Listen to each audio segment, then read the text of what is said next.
आदाब, सत श्री अकाल दोस्तों। स्वागत है आप सबका मेरे YouTube चैनल सपनी जंक्शन पर और मैं आशा करता हूं कि आप सभी स्वस्थ और सुरक्षित होंगे।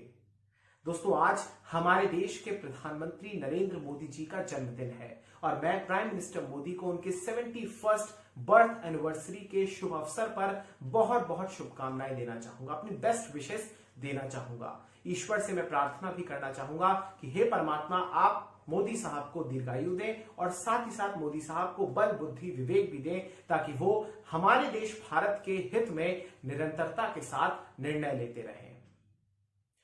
चूंकि दोस्तों प्रधानमंत्री मोदी की शख्सियत इतनी बड़ी है, उनका व्यक्तित्व इतना बड़ा है और इतना प्रभावशाली है, इसलिए मुझे नहीं लगता कि आज से बेहतर दिन कोई हो सकता है कि हम प्रधानमंत्री मोदी के जो उनका एक प्रकार से जीवन रहा है, निजी जीवन नहीं, निजी जिंदगी पर मैं उनके कोई भी प्रकाश नहीं डालूंगा क्योंकि वो आप सभी जानते हैं। मैं सिर्फ बात करूंगा उनकी भूमिकाओं पर, जो कि उनके राजनीतिक जीवन हो या फिर उनके एक प्रशासक के रूप में जो उनका कंट्रीब्यूशन रहा है और हो रहा है, उस पर बात करना चाहूंगा। क्योंकि एक ऐसे व्यक्ति हैं प्रधानमंत्री मोदी जिन्होंने इस देश का सामाजिक और इस देश का राजनीतिक परिवेश परिवर्तित करके रख दिया है और इतना ज्यादा उन्होंने प्रभाव डाला है कि वाकई में देश का जो सामाजिक ताना बाना है या फिर जो सांप्रदायिक सौहार्द है, उसमें बहुत बड़ी तब्दीली आई है और ये चीजें आप महसूस करते होंगे। इसीलिए आज संक्षेप में समीक्षा करना चाहूंगा दोस्तों, और चूंकि उपलक्ष्य इतना खास है, प्रधानमंत्री का जन्मदिन है, तो ऐसे में मुझे लगता है कि आज का दिन सर्वश्रेष्ठ है। सबसे पहले बात दोस्तों मैं आपसे करना चाहूंगा कि हमारे देश के जो प्रधानमंत्री हैं, प्राइम मिनिस्टर मोदी जो है, दरअसल ये गुजरात के पहले मुख्यमंत्री हुआ करते थे और वर्ष 2001 से लेकर 2014 तक, मोटा माटी आप मानकर चलिए कि करीब 13 महीनों तक, ये 13 साल तक, माफ कीजिएगा, 13 वर्षों तक ये गुजरात के मुख्यमंत्री रहे थे। जिस समय तक ये गुजरात के मुख्यमंत्री थे, तो उस समय तक इनके साथ काफी ज्यादा कंट्रोवर्सीज जुड़ी, काफी ज्यादा विवादित रहे। और आपको याद होगा कि चाहे उस टाइम पर जब दंगे हुए थे गुजरात में, वो समय हो, उसमें यह आरोप लगे थे कि नरेंद्र मोदी साहब ने अच्छे तरीके से उस टाइम पर जो एक प्रकार से करना चाहिए, जो उनको भूमिका अदा करनी चाहिए थी एक राज्य के मुखिया के तौर पर, उस भूमिका को उन्होंने सही तरीके से नहीं निभाया, उसमें वो सफल नहीं हो सके थे। इसके अलावा उस टाइम पर यह भी आरोप लगे कि दरअसल उनके राज में जो पुलिस है गुजरात की, वो फर्जी मुठभेड़ और फर्जी एनकाउंटर करने में ज्यादा ही संलिप्त पाई गई है, ये भी आरोप लगे। फिर आपको याद होगा दोस्तों कि गोधरा कांड था। इसके अलावा आपको याद होगा कि एक समय ऐसा भी था कि संयुक्त राज्य अमेरिका ने प्रधानमंत्री या तब के मुख्यमंत्री मोदी साहब को वीजा तक नहीं दिया था, उन्होंने डिनाई कर दिया था। यूके ने भी आलोचना की थी। तो एक समय वो था जब प्रधानमंत्री कंट्रोवर्सी में रहते थे, लेकिन उसके बाद गुजरात का जो मॉडल वो लेकर आए, जिसमें मुख्य रूप से उन्होंने फोकस किया इकोनॉमिक डेवलपमेंट पर, आर्थिक विकास पर, एक ऐसा मॉडल वो लेकर आए। उस मॉडल की क्या खामियां रही और क्या उसकी खूबियां रही, उस पर बात मैं नहीं करूंगा, लेकिन जो वो मॉडल लेकर आए और जिसने एक प्रकार से गुजरात को एक वाइब्रेंट गुजरात की तरीके से पेश करने का प्रयास किया, उसके बाद नरेंद्र मोदी की छवि इस देश में बढ़ने लगी और विकसित होने लगी और नरेंद्र मोदी को फिर एक विकल्प के तौर पर भी देखा जाने लगा। मुझे अभी भी याद है दोस्तों कि 2013 में गुजरात के भुज में उन्होंने कॉलेज में एक भाषण दिया था और उस भाषण को देने का जो तरीका था, जो उनकी शैली थी, वो इस प्रकार से थी कि वो स्वयं को इस देश का भावी प्रधानमंत्री मान चुके हैं।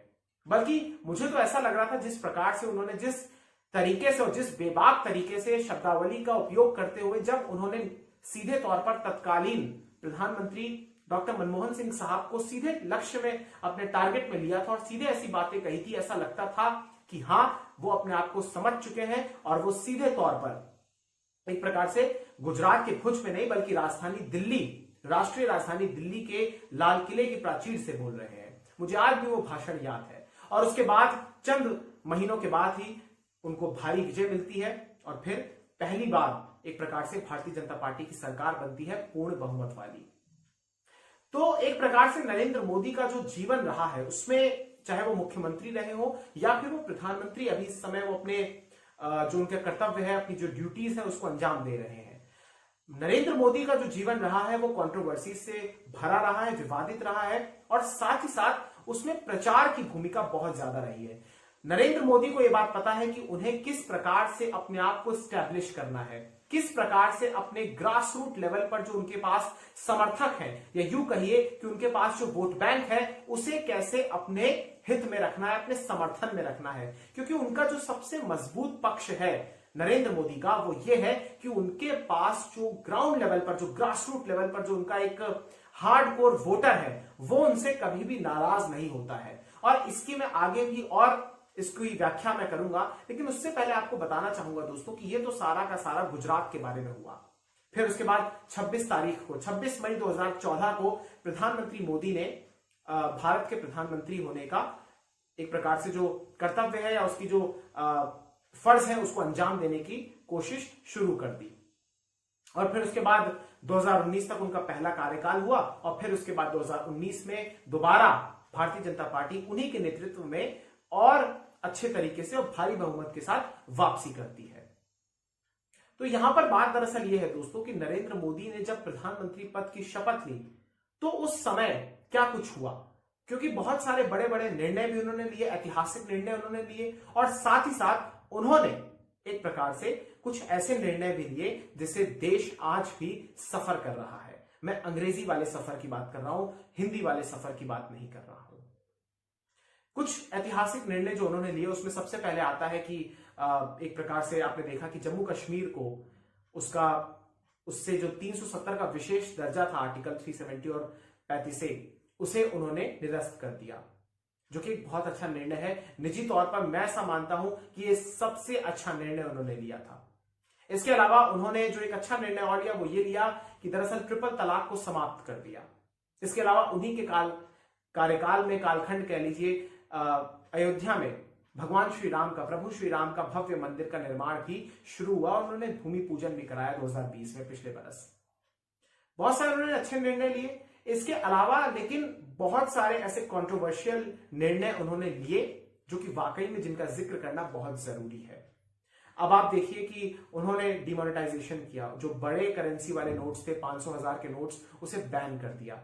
इसके अलावा आपको याद होगा जीएसटी को लेकर आए वो। इसके अलावा आपको याद होगा कि सीए एनआरसी को लेकर जो पूरा का पूरा विवाद हुआ, और सीए को लेकर जो प्रोटेस्ट हुए, वो सारी चीजें उनके एक प्रकार से उनके खिलाफ जाती हैं। फिर आपने देखा कि फार्मर्स को लेकर जो प्रोटेस्ट हुआ, किसान आंदोलन जो चल रहा है, जो फार्म लॉज वो लेकर आए हैं कृषि सुधार के नाम पर, उसको लेकर अभी भी ये जो पूरा का पूरा विरोध प्रदर्शन है अभी भी जारी है। इसके अलावा डिसइन्वेस्टमेंट हो, विनिवेश जिसको कहते हैं हिंदी में, या फिर प्राइवेटाइजेशन हो, निजीकरण हो, या फिर मोनेटाइजेशन हो हमारे एसेट्स का, नॉन परफॉर्मिंग एसेट्स का, तो ये तमाम चीजें एक प्रकार से मोदी जी की साख पर बट्टा लगाती है। और इस पर भी एक सबसे बड़ा जो बट्टा लगा है वो ये लगा है कि कोविड जो कि महामारी आई, जिसके बारे में शायद किसी ने नहीं सोचा था, ये अप्रत्याशित थी, और कोविड के दौर में प्रधानमंत्री मोदी और मोदी सरकार पर यह पूरे तरीके से यह आरोप लगे कि दरअसल उन्होंने कुप्रबंधन किया है, यानी मिसमैनेजमेंट हुआ है उनकी तरफ से। और कहीं ना कहीं ये हम सब ने देखा कि सरकार अपनी छवि को ट्विटर पर सही करने की दिशा में ज्यादा प्रयासरत दिखी, बजाय इसके कि वो ग्रास रूट लेवल पर या फिर ग्राउंड लेवल पर जाकर अस्पतालों और व्यवस्था को सुदृढ़ करती। बाद में हालांकि जब दूसरी वेव चल रही थी और उससे अपना प्रकोप इतना ज्यादा देश पर ढाया हुआ था, बाद में उन्होंने दुनिया भर से जो इक्विपमेंट्स थे उसको लेकर आए, देश में भी इक्विपमेंट्स को स्टैब्लिश करने का प्रयास किया, उसको सैंक्शन किया, लेकिन वो तभी जागे जब हालात नियंत्रण से बाहर हो गए।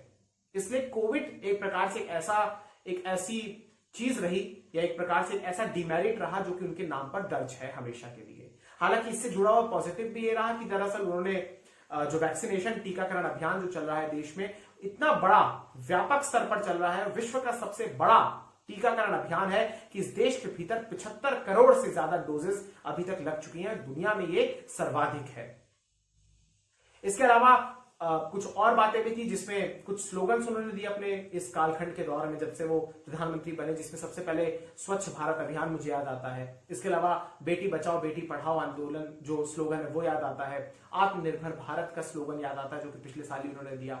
इसके अलावा उन्होंने मेक इन इंडिया का जो स्लोगन दिया वो भी याद आता है। ये कुछ पॉजिटिव है उनके नाम पर दर्ज है। जो पिछले साल 20 लाख करोड़ का जो पैकेज दिया था, उसमें उसके बाद एक महत्वपूर्ण निर्णय भी लिया था जो कि मुझे लगता है एक अच्छा निर्णय रहा कि जो हमारे देश के करीब 80 करोड़ गरीब हैं उन्हें फ्री निशुल्क 5 किलो अनाज देना जो कि था, जो राशन की एक प्रकार से जो उन्होंने सुविधा थी, तो ये बहुत अच्छा निर्णय था। तो ये तमाम चीजें थी, यानी आप देख सकते हैं कि इनके नाम पर कुछ पॉजिटिव्स भी हैं और बहुत सारे नेगेटिव्स भी दर्ज हैं।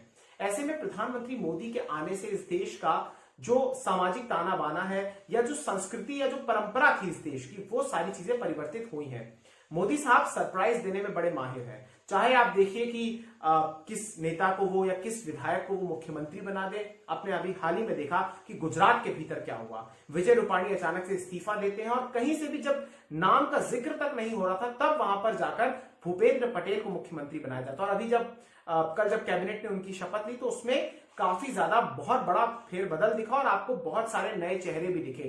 पुराने जो मंत्री थे उनकी कोई जगह नहीं थी वहां पर। अब आप इसको कह सकते हैं कि ये जो वहां का क्षेत्रीय समीकरण है उसको ध्यान में रखते हुए किया गया या फिर जातिगत जो समीकरण है, ये तमाम चीजें हैं। लेकिन मेरा ऐसा मानना है कि मोदी साहब एक, अगर आप देखें तो एक पारंपरिक राजनेता नहीं है, वो एक असाधारण व्यक्ति है। उन्होंने जो राजनीति की उनके पास जो समझ है इस समय, मेरे को ऐसा लगता है कि इस समय देश के किसी भी राजनेता में ऐसी समझ मौजूद नहीं है। वो चतुर भी है, बुद्धिमान भी है।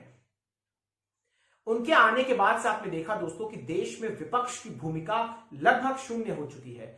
आज भी बड़ा दुर्भाग्य की बात है कि हमारा देश 135 करोड़ का देश है, लेकिन इस देश के भीतर एक ऐसा नेता नहीं है जो कि मोदी साहब का विकल्प बन सके।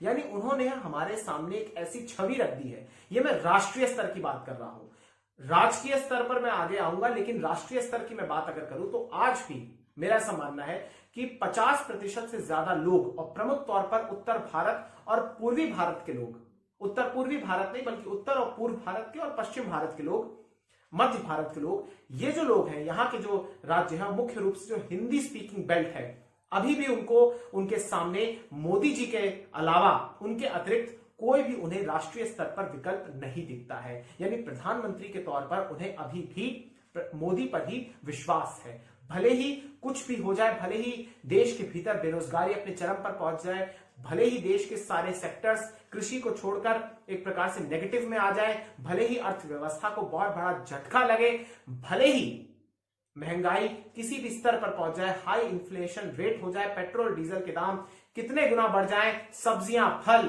दालें सब कुछ महंगा हो जाए, लेकिन अभी भी मेरा ऐसा मानना है कि 50% लोग हैं जिनका विश्वास मोदी जी पर बरकरार है। यानी मोदी जी की जो एक प्रकार से लाइफ है, जो प्रोजेक्ट करने का उनका तरीका है और जो विश्वास वो लोगों के अंदर पैदा करते हैं, वाकई में अतुल्य है। और ऐसा जीवन मेरा ऐसा मानना है हर एक व्यक्ति इसकी कामना करता है, क्योंकि वो आज की डेट में ऐसा हो गया है कि अगर मोदी जी आके कुछ कह देते हैं तो जनता कहीं ना कहीं विश्वास जरूर कर लेती है। और ऐसे में एक पंक्ति मुझे याद आती है कि यू कैन इग्नोर हिम और यू कैन लव हिम, माफ कीजिएगा, यू कैन लव हिम और you can hate him but you can't ignore him. यानी आप इनसे प्रेम कर सकते हैं या फिर आप इनसे नफरत कर सकते हैं, घृणा कर सकते हैं, लेकिन आप इन्हें नजरअंदाज नहीं कर सकते। तो प्रधानमंत्री मोदी के आने के बाद से एक प्रकार से भारतीय राजनीति का केंद्र ही वो बन गए। चाहे चुनाव लड़ना हो या फिर कोई आरोप पटाक्षेप या फिर आरोप आक्षेप लगाना हो, आरोप प्रत्यारोप लगाना हो, सारी चीजों का केंद्र मोदी ही होते हैं। या तो मोदी को हराना है या फिर मोदी जीतते हैं। मेन चीज बात यह है कि आज की इस देश के भीतर राजनीतिक तौर पर जो विपक्ष के भीतर जो शून्यता आई है, जो उनके पास नेतृत्व की कमी है, वाकई में वो दुर्भाग्यपूर्ण है और उसी से सीधे तौर पर फायदा नरेंद्र मोदी को मिलता है।